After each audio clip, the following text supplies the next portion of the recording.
Sa taas ng footbridge na ito sa Quezon City, isang batang babae ang matyagang nagsusulat at nag-aaral habang suot ang kanyang uniforme.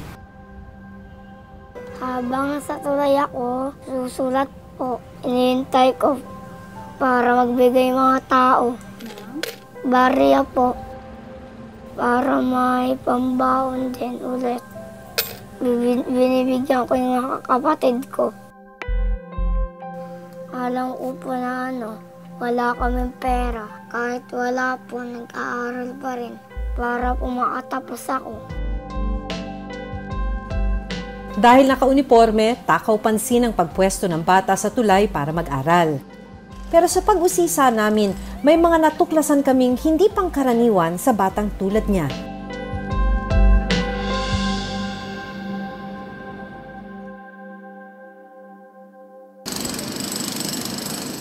Sa footbridge na ito, araw-araw makikita ang 8 taong gulang na si Mika, hindi niya tunay na pangalan. Ito ang nagsisilbi niyang tambayan pagkagaling sa eskwelahan. Dito na rin daw niya kasi ginagawa ang kanyang mga assignment. Ano yung sinusulat mo? Ganda naman ang sulat mo ha. Anong homework daw? Ano yung kailangan mo daw gawin?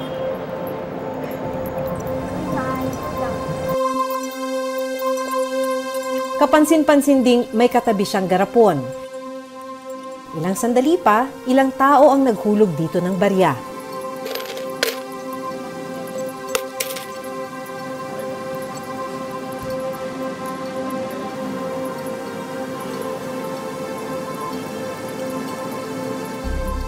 Ito raw kasi ang naisip niyang paraan para makatulong sa kanyang magulang at para may pambaon sa eskwela araw-araw.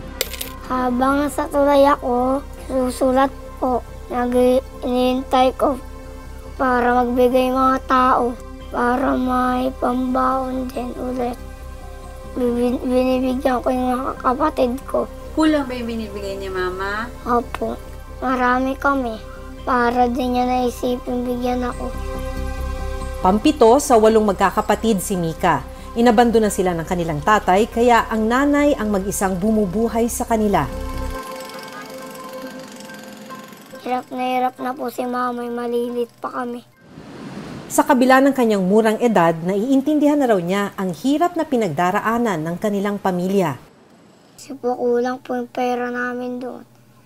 Papambayad pa sa kuryente at saka sa tubig, ilaw. Pero may pagkakataon daw na natatakot siya habang nasa footbridge. Ano yung pinakatakot mo habang nandito? Kasi baka mahulog po ako. Pag natatakot ako, makakit na lang ako. Tinitaste ko na lang takot ko para makapwesto na ako doon. Sa ibaba ng footbridge, nakapwesto ang maliit na tindahan ni Mika. Dito ko naabutan ang kanyang inang si Grace, hindi niya rin tunay na pangalan. So to, diskarte na lang po yung Opo. Kasi ang tatay ko sinila hindi po nagbibigay eh. Kahit anong gawin ko pong, kahit lumapit na po ako sa DSWD, sa barangay, hindi po nagbibigay ng sustento eh. So, maliban po rito, parang yung ginagawa po ni parang naglilimos na rin po Opo, siya. parang gano'n na rin po. Naawa naman po ako sa mga anak ko, ma'am. Kaya lang, wala po talaga eh. Tulad niyan, nangungupahan kami ng bahay. Bahay, kuryente, tubig. Baon nila sa pang-araw-araw. Ulam at bigas namin sa pang-araw-araw. May pinapadede pa ako ng 5 years old. Kasama raw ni Grace si Mika sa pagtitinda pagkagaling nila sa eskwelahan. Masaya naman po ko, mama, pag nakakatulong ako sa iyo kasi hindi naman nagbibigay si papa ni ate ng sustento. Tsaka yung tatay ko, sabi niya, hayaan nyo ma, pag ako nakatapos ma, hindi na po kayo maghihirap, pipilitin ko makatulong sa inyo ma. At nang minsang kinailangang gumawa ng assignment ng bata, dito siya sa itaas ng footbridge pumwesto. Sabi ko, nak, bakit sa bahay hindi mo gawin yung assignment mo? Mama, doon na lang po sa overpass para may maawa po sa akin. May magbigay po sa akin ng ng barya, kahit barya lang po. Sabi ko, pwede ka naman nak magtinda ng sampagita. Sagot niya, ayoko po ma kasi nabubulukan po ko lang bumibili.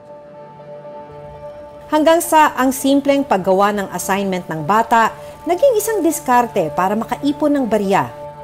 May nangyari na ho ba sa kanya doon na delikado? Isang beses po nung hinabol siya nung gwardiya na ang bilis ng pagkatakbo niya, buti ka muna, hawakan siya nung matanda na lalaki na. Kasi paghakbang niya na hindi niya nakaligtaan niya yung isang pagulong, pero naano agad siya na hawakan. Masakit raw para sa kanya ang ginagawang ito ng anak. Kung mayroon lang naman po tumutulong sa akin na kahit malang isa sa mga tatay nila, wala naman po sa problema. O kaya lang po yung, sabi ko nga po ang tagal ko naging solo parent. O kaya purpose na lang sana, kahit yun na lang sana.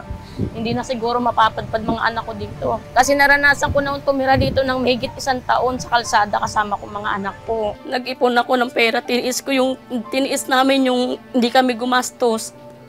Kinakailan po namin yung mga bigay ng mga tao.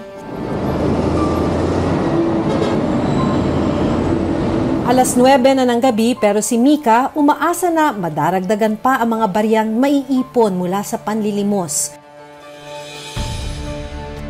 Ito raw kasi ang ipambabaon nilang magkakapatid sa eskwela kinabukasan. Mula Quezon City, biyahe pa si Mika ng higit 2 oras pauwi ng Montalban, Rizal. Biyabiyahe na kayo ni nanay, gabi na eh. Pauwi kayo ng Montalban. Nakakarating kayo doon mga alas 11 na. O kaya alas 12, 10. Nakakapag-aral ka ba pagdating mo ron? Opo. Pagkakain, tulog ba agad? Para magising ako ng maaga. Gaano kaaga ka nagigising? 5. 5 a.m. So ilang oras lang tulog mo? Kunti lang. At saka gigising na agad ako. Masakit po. Lalo pag gabi, uwi po kami. Lalo sa gabi, matutulog ako. Pinagmamasdan ko sila. Kinabukasan, maagang naghanda si Mika at ang kanyang nakababatang kapatid na si Angel, hindi niya rin tunay na pangalan, sa pagpasok sa eskwela. Ito, yung palda niya po, 2 lang din. Isa yung kabibili ko lang sa Divisoria, yung isa luma-luma na. Pardibli po, para po maging po. Kasi pag wala pong pardibli, naluluwag po, nahuhulog. Yung isa naman masikip yung palda. Kailangan din ng pardibli. Oh, dali. Tin. Baon mo. Dali na. O, isuot mo yung ID mo. Kasi hindi ka papapasukin ng gwardiya pag wala kang ID.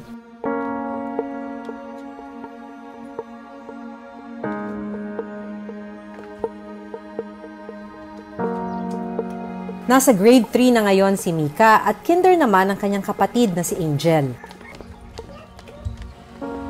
Araw-araw, sabay na pumapasok ang magkapatid sa isang public elementary school sa Montalban. Araw-araw po, naglalakad.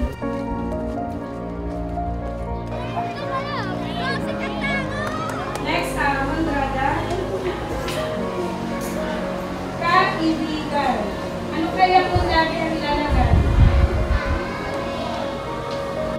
Pagdating sa kanilang classroom, agad na nilabas ni Mika ang isang notebook na pinaghahati niya raw para sa 2 subject.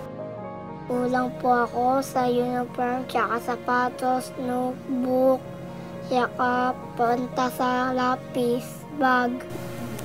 Bakit kulang? Wala po kaming pera eh.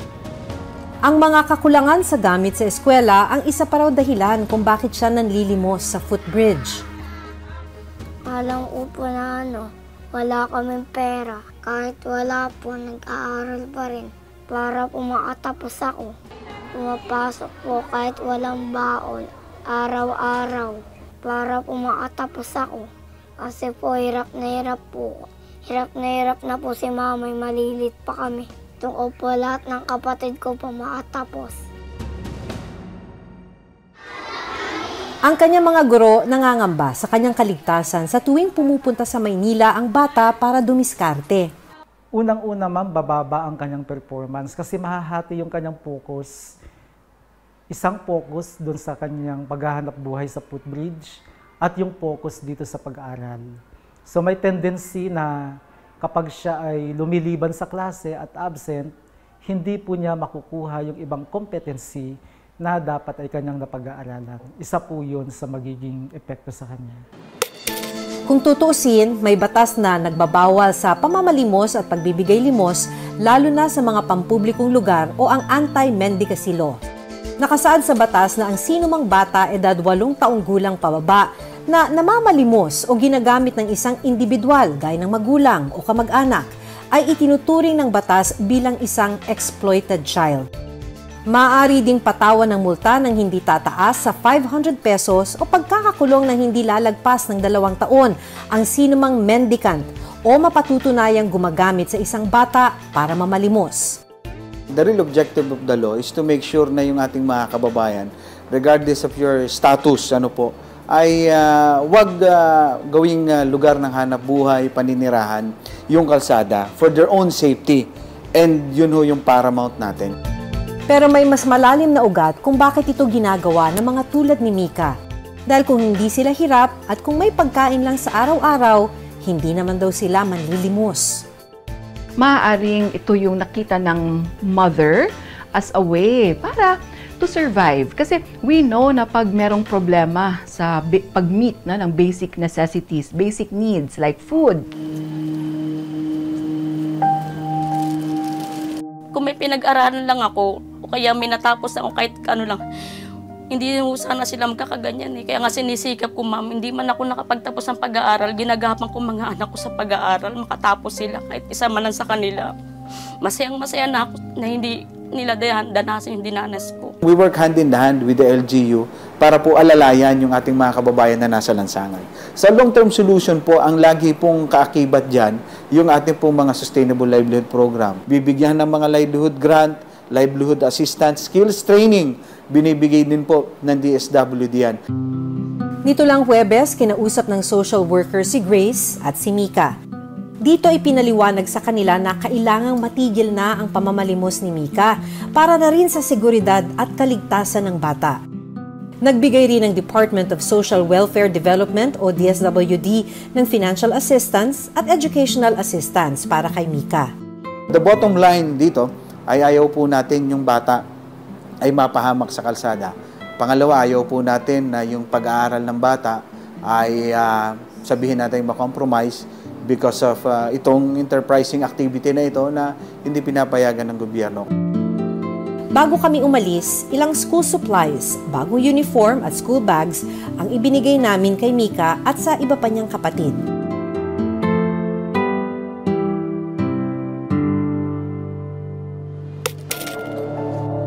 Isa lang ang pamilya ni Mika sa mga patuloy na kumakapit sa patalim kaya nauuwi sa paghihingi sa kalsada. Bawal man ito sa mata ng batas, dapat bigyang pansin ang ugat nito, ang kahirapan. Dahil hanggat hindi ito nasosolusyonan, patuloy pa rin silang babalik sa lansangan. Ako si Maki Pulido at ito ang Reporter's Notebook.